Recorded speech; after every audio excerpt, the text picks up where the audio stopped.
So you spend 3 months learning intricate, convoluted definitions for a testing certificate, and afterwards you still failed the technical interview if you even managed to get one. Why is that? So today we are going to talk about the reality, the sad reality of testing certifications inside the industry. Do they really help you with getting a job, or are they just a waste of time? Hello everyone, I'm Casper. Welcome to Testimony, where I help QA engineers become test automation engineers, one slice at a time. And let's dive right into this topic.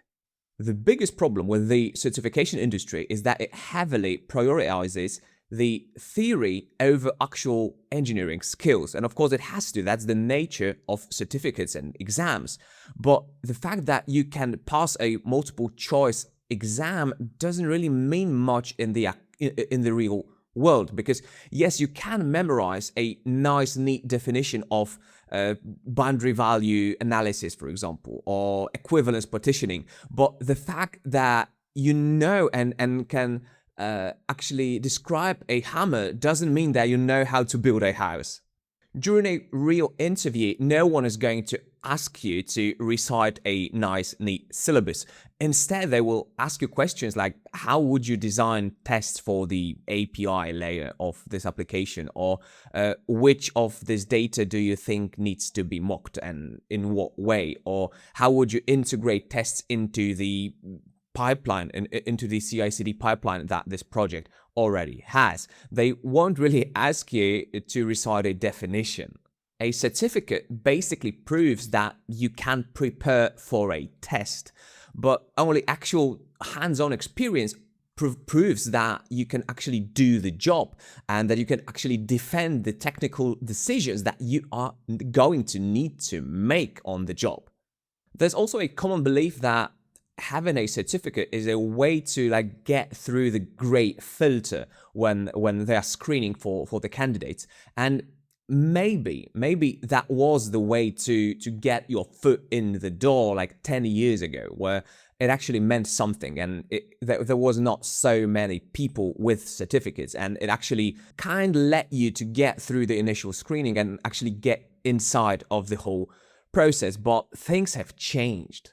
The reality of 2026 is that the market has shifted heavily towards automation and towards actual technical problem solving. So recruiters are looking for keywords like framework design or CI/CD integration, cloud infrastructure, not just a static certificate. And of course, having it on your resume won't hurt you. Of course, definitely. But relying on a piece of paper while abandoning your coding skills, while not really paying attention to your coding skills, to your design knowledge and architecture knowledge, ignoring all of this just to get a piece of paper is a very, very dangerous strategy. Because yes, it may prove to be useful in some situations, but it is not going to be the golden ticket to the chocolate factory that many people seem to make it out to be. And this nicely ties to the third point that I wanted to make, that it provides a false sense of security. And I think this point actually is what hurts juniors the most, because some people treat the certificate like an end goal. They feel that like this is the end of the learning journey, that they don't have to prove anything anymore. They don't need to code anything. They don't need to set up pipelines. They don't need to try and break complex applications or think about how they would be able to break them. They don't need to think about all of that because they have already gotten the certificate, which should open all the doors. But spoiler alert, it won't. The industry moves incredibly fast, and with the coming of AI, it will probably only accelerate from this point onwards. So relying on textbooks with knowledge from 5 years before, and that's the best case scenario, is a really, really risky strategy.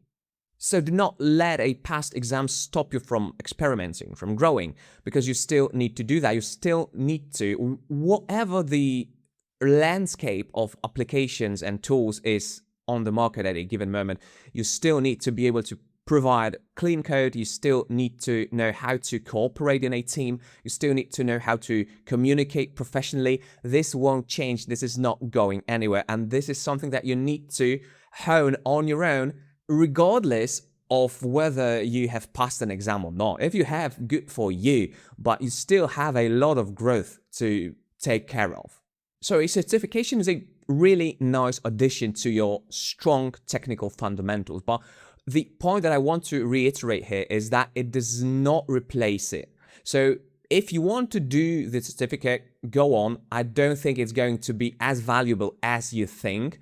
But at the same time, do not spend all your time studying for multiple choice exams when you can spend at least some of that time building real life frameworks and crafting solutions and bumping into actual problems that you are going to bump into during the first the interviews and then the actual job, because it's way more possible that during the interviews someone would ask you how you would solve a given problem if you bumped into one, and you need to kind of craft or remind yourself how you would actually technically tackle a given problem, rather than asking you for a definition from an exam textbook.